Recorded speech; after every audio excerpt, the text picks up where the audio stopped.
भारत माता की। भारत माता की।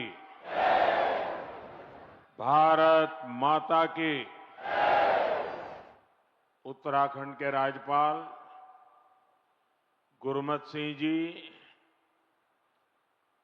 यहां के लोकप्रिय और कर्मठ युवा मुख्यमंत्री पुष्कर सिंह धामी जी, केंद्रीय मंत्रिमंडल के मेरे साथी नितिन गडकरी जी, अजय टम्टा जी, टेक्नोलॉजी के माध्यम से जुड़े उत्तर प्रदेश के मुख्यमंत्री योगी आदित्यनाथ जी, गवर्नर आनंदीबेन, दिल्ली की मुख्यमंत्री रेखा गुप्ता जी, मंच पर उपस्थित प्रदेश भाजपा अध्यक्ष महेंद्र भट्ट जी, पूर्व राज्यपाल भगत सिंह कोश्यारी जी, पूर्व मुख्यमंत्री भाई रमेश पोखरियाल, विजय बहुगुणा जी, तीरथ सिंह रावत जी, त्रिवेंद्र सिंह रावत जी, उत्तराखंड सरकार के सभी मंत्रीगण, सांसद और विधायकगण और विशाल संख्या में पधारे मेरे प्यारे भाइयों बहनों, देवभूमि उत्तराखंड की इस पावन धरती पर आप सभी को मेरा प्रणाम। बहुत बड़ी संख्या में आए हुए पूज्य संतगण को भी प्रणाम। उत्तराखंड का प्यारा भूलों, भैबंदों, बावड़ी, भूलियों, शाना बुजुर्गों, आप सबूते नमस्कार। मेरो प्यारो दाजी भाई, दीदी बहनी, आमा बाबा, सबई लाई मेरो तरफ देखी ठोक दिन छो। इस कार्यक्रम से टेक्नोलॉजी के जरिए भी दिल्ली, यूपी से अनेक लोग जुड़े हैं। मैं सभी का अभिनंदन करता हूं। सबसे पहले तो मैं आप सबकी क्षमा चाहता हूं। उत्तर प्रदेश और दिल्ली के कार्यक्रम में जुड़े हुए लोगों की भी क्षमा मांगता हूं कि मुझे यहां पहुंचने में 1 घंटे से भी ज्यादा देर हो गई। सब स्थान पर लंबे समय तक आप सबको इंतजार करना पड़ा और कारण यही था, मैं निकला तो समय पर था, लेकिन करीब करीब 12 किलोमीटर का रोड शो काली मंदिर से लेकर के यहां तक, इतना उत्साह, इतना उमंग कि मेरे लिए तेज गति से गाड़ी चलाना बड़ा मुश्किल हो गया।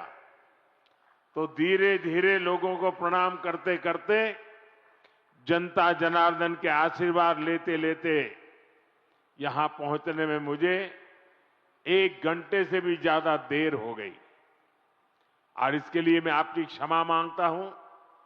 और ऐसी धूप में 12 किलोमीटर ये जन सैलाब, ये उत्तराखंड का प्यार, माताओं बहनों का आशीर्वाद, मैं आज उत्तराखंड से एक नई ऊर्जा लेकर के जाऊंगा, नई प्रेरणा लेकर के जाऊंगा और मैं इसके लिए हर किसी का हृदय से आभार व्यक्त करता हूं।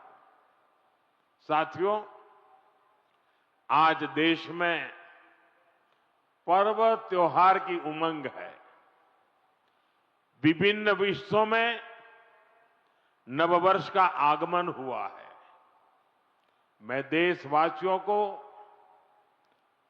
बैसाखी, बोहाग बिहू और पुथांडु की शुभकामनाएं देता हूं। साथियों, अगले कुछ ही दिनों में यमुनोत्री, गंगोत्री, बाबा केदारनाथ, बद्रीनाथ धाम की यात्रा भी शुरू होने जा रही है।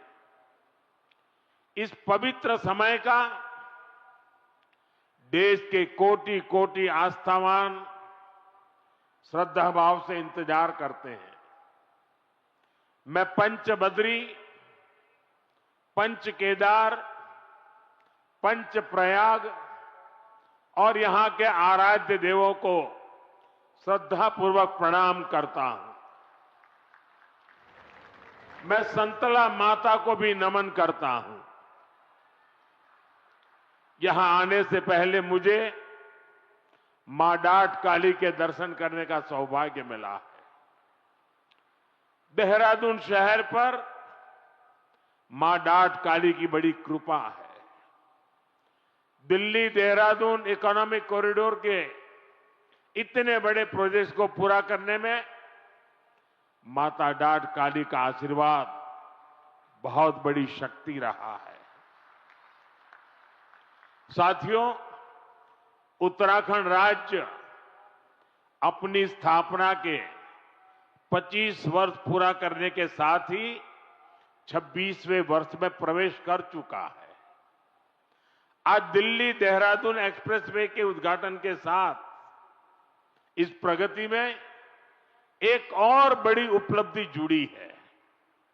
आपको याद होगा, बाबा केदार के दर्शन के बाद मेरे मुंह से अनायास निकला था कि इस शताब्दी का तीसरा दशक उत्तराखंड का दशक होगा। मुझे बहुत खुशी है कि डबल इंजन सरकार की नीतियां और उत्तराखंड के लोगों के परिश्रम से ये युवा राज्य विकास के नए आयाम जोड़ रहा है। ये प्रोजेक्ट भी उत्तराखंड के विकास को नई गति देगा। इस एक्सप्रेसवे का बहुत बड़ा हिस्सा यूपी से होकर गुजरता है। इससे गाजियाबाद, बागपत, बड़ौद, शामली और सहारनपुर जैसे अनेक शहरों को भी बहुत फायदा होगा। टूरिज्म के लिहाज से यह प्रोजेक्ट बहुत अहम है। मैं पूरे देश को इस प्रोजेक्ट की बहुत बहुत बधाई देता हूं। साथियों, आज डॉक्टर बाबा साहब आंबेडकर की जयंती भी है। मैं बाबा साहब को कोटि कोटि देशवासियों की ओर से श्रद्धांजलि अर्पित करता हूं। बीते दशक में हमारी सरकार ने जो नीतियां बनाई, जो निर्णय लिए, वो संविधान की गरिमा को पुनः स्थापित करने वाले रहे हैं। आर्टिकल 370 हटने के बाद आज पूरे देश में भारत का संविधान लागू है। जिन दर्जनों जिलों में माओवाद, नक्सलवाद खत्म हुआ है, वहां भी अब संविधान की भावना के अनुरूप काम हो रहा है। देश में समान नागरिक संहिता लागू हो, यह हमारे संविधान की अपेक्षा है। उत्तराखंड ने संविधान की इस भावना को आगे बढ़कर और उस भावना को आगे बढ़ाकर पूरे देश को राह दिखाई है। साथियों, बाबा साहब का जीवन गरीबों को, वंचितों को, शोषितों को न्यायपूर्ण व्यवस्था देने के लिए समर्पित था। हमारी सरकार आज उसी भावना के साथ हर गरीब, हर वंचित को सच्चा सामाजिक न्याय देने में जुटी है। और सामाजिक न्याय का एक बहुत बड़ा माध्यम देश का संतुलित विकास है। सबको सुविधा है, सबकी समृद्धि है। इसलिए ही बाबा साहब आधुनिक इंफ्रास्ट्रक्चर की, औद्योगिकरण की भरपूर वकालत करते थे। साथियों, भविष्य की दशा और दिशा क्या होगी, अक्सर लोग इसके लिए हाथ की रेखाओं को देखते हैं, दिखाते हैं। जो भविष्यवेत्ता होते हैं ना, वो हस्तरेखाएं देखते हैं और हर व्यक्ति के भविष्य के विषय में बताते हैं। मैं इस विज्ञान को तो नहीं जानता हूं, लेकिन कहते हैं कि ये भी एक शास्त्र है। अब ये तो हो गई व्यक्ति के भाग्य की, जो उसके हाथ में रेखाएं हैं उसकी बात। लेकिन मैं अगर इसी संदर्भ को राष्ट्र जीवन से जोड़ करके देखूं, तो राष्ट्र की भाग्य रेखाएं कौन सी होती है? राष्ट्र की भाग्य रेखाएं ये हमारी सड़कें होती हैं, हमारे हाईवे होते हैं, हमारे एक्सप्रेस वे होते हैं, एयरवे, रेलवे, वाटरवे, ये हमारे राष्ट्र की भाग्य रेखाएं होती है। और बीते एक दशक से हमारा देश विकसित भारत बनाने के लिए विकास की ऐसी ही भाग्य रेखाओं के निर्माण में जुटा हुआ है। ये विकास की भाग्य रेखाएं सिर्फ आज की सुविधाएं नहीं है, ये आने वाली पीढ़ियों की समृद्धि की गारंटी है। और ये मोदी की भी गारंटी है। बीते दशक से हमारी सरकार राष्ट्र के इन विकास रेखाओं पर अभूतपूर्व निवेश कर रही है। मैं आपको एक आंकड़ा देता हूं। अभी नितिन जी ने बहुत सारे आंकड़े सिर्फ उत्तराखंड से संबंधित बताए आपको। देखिए, साल 2014 तक ऐसे इंफ्रास्ट्रक्चर के लिए साल में पूरे देश में 2 लाख करोड़ रुपए भी खर्च नहीं होते थे। ये मैं पूरे हिंदुस्तान की बात बताता हूं। 2 लाख करोड़ भी नहीं होते थे। आज ये 6 गुना अधिक 12 लाख करोड़ रुपए से भी ज्यादा हो चुका है। यहां उत्तराखंड में ही 2.25 लाख करोड़ रुपए से अधिक के इंफ्रास्ट्रक्चर प्रोजेक्ट पर काम जारी है। 2014 के पहले पूरे देश के लिए 2 लाख करोड़, आज अकेले उत्तराखंड के लिए 2.25 लाख करोड़ रुपया। कभी उत्तराखंड के गांव में सड़क के इंतजार में पीढ़ियां बदल जाती थी। आज डबल इंजन सरकार के प्रयासों से अब सड़क गांव तक पहुंच रही है। जो गांव पहले वीरान पड़ गए थे, वो फिर से जीवंत हो रहे हैं। 4 धाम महामार्ग परियोजना हो, रेल परियोजनाओं का विस्तार हो, केदारनाथ और हेमकुंड साहिब रोपवे हो, विकास की ये रेखाएं इस क्षेत्र के कोने कोने में जीवन की भी भाग्य रेखाएं बन रही है। साथियों, 21वीं सदी का भारत आज जिस स्पीड और जिस स्केल पर काम कर रहा है, उसकी पूरी दुनिया चर्चा कर रही है। मैं आपको उत्तराखंड, पश्चिमी यूपी और दिल्ली का ही उदाहरण देता हूं। कुछ सप्ताह पहले ही दिल्ली मेट्रो का विस्तार हुआ, मेरठ में मेट्रो सेवा की शुरुआत हुई, दिल्ली मेरठ नमो भारत रेल देश को समर्पित की गई, नोएडा इंटरनेशनल एयरपोर्ट की शुरुआत हुई, हवाई जहाजों के लिए MRO फैसिलिटी पर काम शुरू हुआ और आज देहरादून दिल्ली एक्सप्रेसवे शुरू हो रहा है। साथियों, इतने छोटे से रीजन में ये सब इतने कम समय में हो रहा है। कल्पना कीजिए, देश में कितने बड़े पैमाने पर इंफ्रास्ट्रक्चर बन रहा है।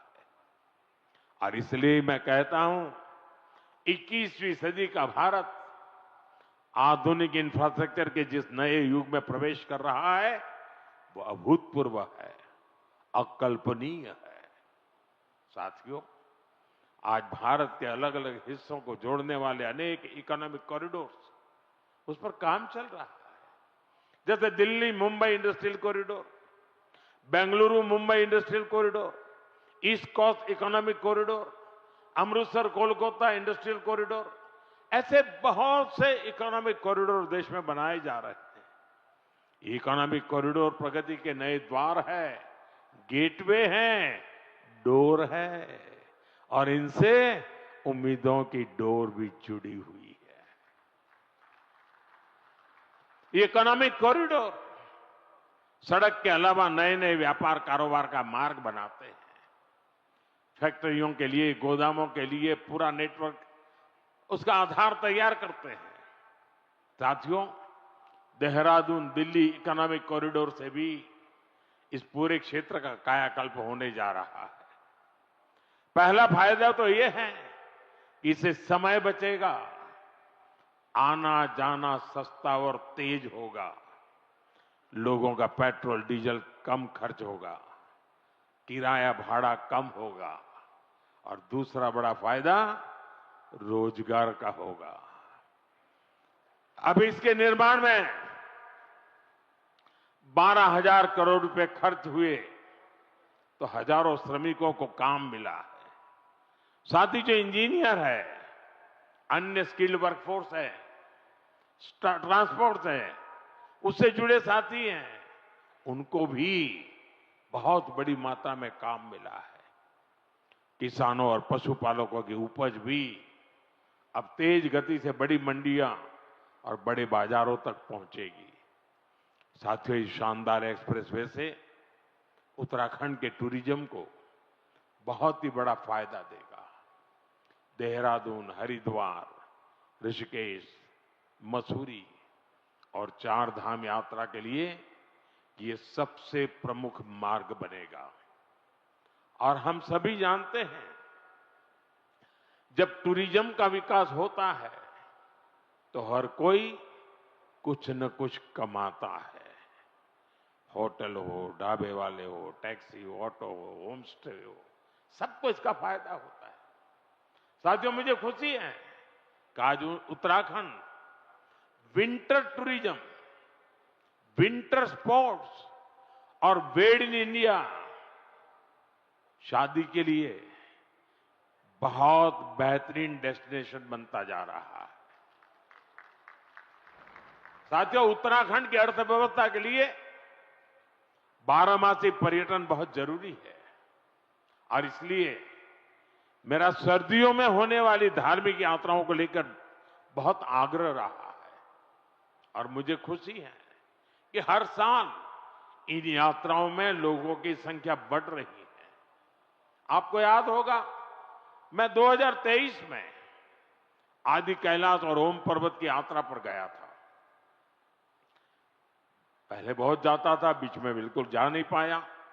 कई वर्षों के बाद मैं गया और मुझे मुख्यमंत्री जी बता रहे थे, गवर्नर साहब बीच में आए, वो भी बता रहे थे कि 2023 में मैं वहां गया और उसके बाद बहुत बड़ी संख्या में श्रद्धालु वहां जा रहे हैं।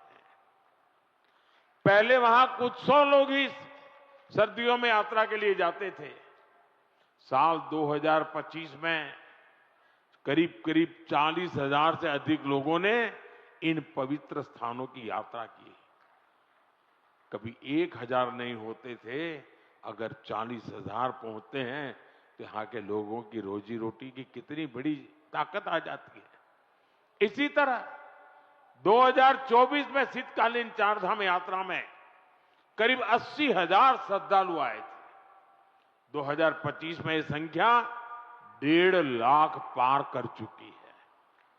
साथियों, हम ऐसा विकसित भारत बनाने में जुटे हैं जहां प्रगति भी हो, प्रकृति भी हो और संस्कृति भी हो। और इसलिए आज होने वाले हर निर्माण को इन्हीं त्रिवेणी, प्रगति, प्रकृति और संस्कृति की त्रिवेणी, इन्हीं मूल्यों के आधार पर विकसित किया जा रहा है। इंफ्रास्ट्रक्चर से इंसानों को भी सुविधा हो और वहां रहने वाले वन्य जीवों को भी असुविधा न हो, ये हमारा प्रयास है। और इसलिए ही इस एक्सप्रेस वे पर करीब 12 किलोमीटर लंबा एलिवेटेड वाइल्ड लाइफ कॉरिडोर भी बनाया गया है। हाथियों को भी असुविधा न हो, इसका भी ध्यान रखा गया है। वैसे साथियों, मैं आज देश भर के सभी पर्यटकों और तीर्थयात्रियों से भी एक आग्रह करना चाहता हूं।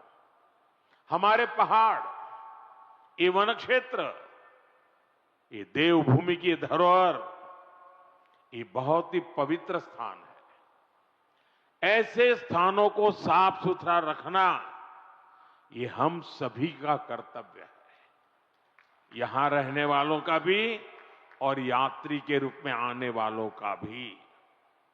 इन इलाकों में प्लास्टिक की बोतलें, कूड़े कचरे का ढेर, ये देवभूमि की पवित्रता को ठेस पहुंचाता है। इसलिए बहुत आवश्यक है कि हम देवभूमि के इन स्थलों को, हमारे इन तीर्थ स्थलों को स्वच्छ रखें, सुंदर रखें। साथियों, अगले वर्ष हरिद्वार में कुंभ का भी आयोजन होना है। हमें आस्था के इस संगम को दिव्य, भव्य और स्वच्छ बनाने में कोई कोर कसर बाकी नहीं छोड़नी है। साथियों, उत्तराखंड में नंदा देवी राज जात यात्रा भी होती है। ये आस्था का उत्सव तो है ही, ये हमारी सांस्कृतिक चेतना का भी जीवंत उदाहरण है, जहां मां नंदा को बेटी मानकर पूरे सम्मान के साथ विदा किया जाता है। इस यात्रा में बहनों बेटियों की भागीदारी इसे विशेष बनाती है। मैं मां नंदा को प्रणाम करते हुए देश भर की बहनों बेटियों को भी विशेष संदेश देना चाहता हूं। विकसित भारत के निर्माण में आपकी बहुत बड़ी भूमिका है। इस देश की बेटियों की, इस देश की माताओं की, बहनों की बहुत बड़ी भूमिका मैं देख रहा हूं। और बहनों बेटियों की सुविधा, सुरक्षा और लोकतंत्र में भागीदारी, ये डबल इंजन सरकार की बहुत बड़ी प्राथमिकता है। आप अभी देख रहे हैं कि दुनिया में कितना बड़ा संकट आया है। इसे दुनिया के विकसित देशों में भी कितना हाहाकार मचा है। ऐसी मुश्किल हालत में भी सरकार का निरंतर प्रयास है कि हमारी बहनों को कम से कम परेशानी हो। साथियों, बहनों बेटियों की भागीदारी का एक और महत्वपूर्ण पड़ाव अब देश के सामने है।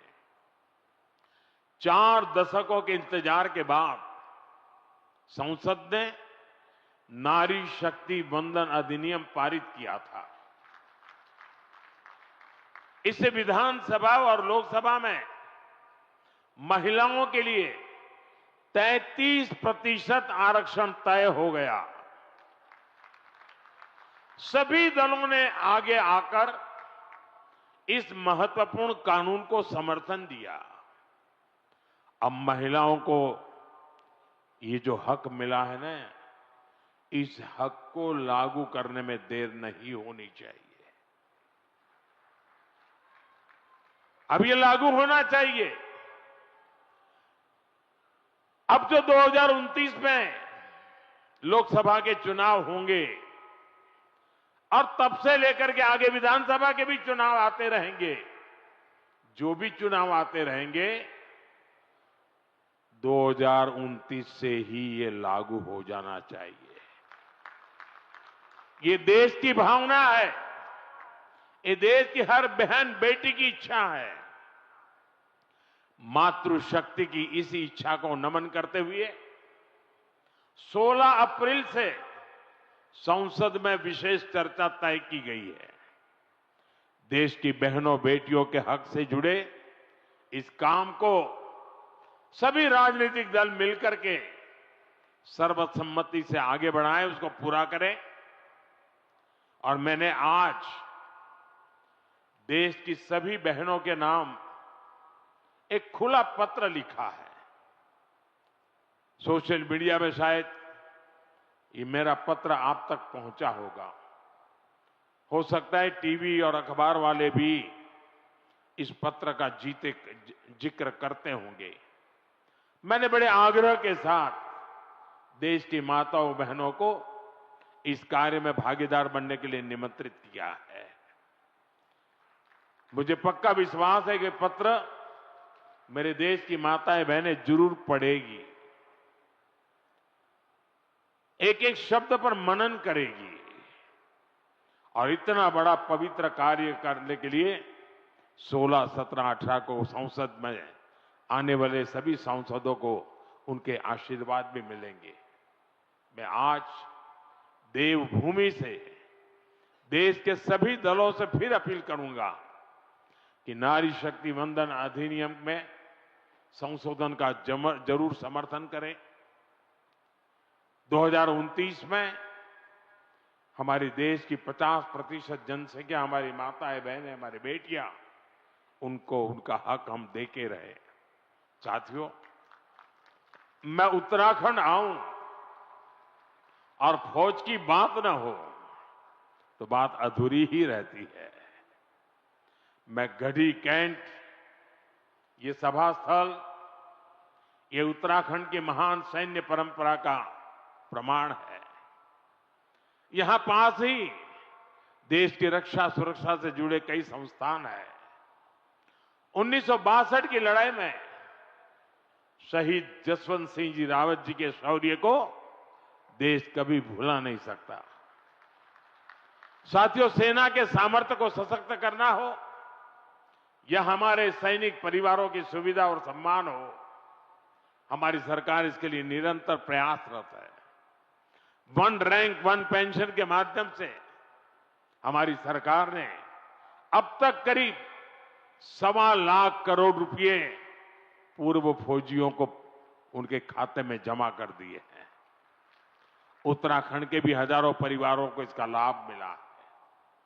इसके अलावा इस वर्ष पूर्व फौजियों के लिए हेल्थ स्कीम का बजट भी 36% बढ़ाया गया है। 70 वर्ष और इससे अधिक के एक्स सर्विसमैन के लिए दवाइयों की डोर स्टेप होम डिलीवरी भी शुरू की गई है।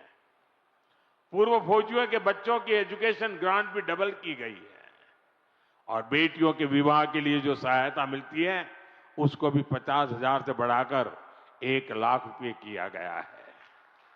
साथियों, देशभक्ति, देवभक्ति और प्रगति, ऐसे हर आयाम को जोड़ते हुए हमें देश को विकसित बनाना है। एक बार फिर दिल्ली वासियों को, उत्तर प्रदेश वासियों को और एक प्रकार से देशवासियों को इस शानदार एक्सप्रेसवे की मैं बहुत बहुत शुभकामनाएं देता हूं। मेरे साथ बोलिए, भारत माता की, भारत माता की, वंदे वंदे वंदे वंदे वंदे वंदे वंदे। बहुत बहुत धन्यवाद।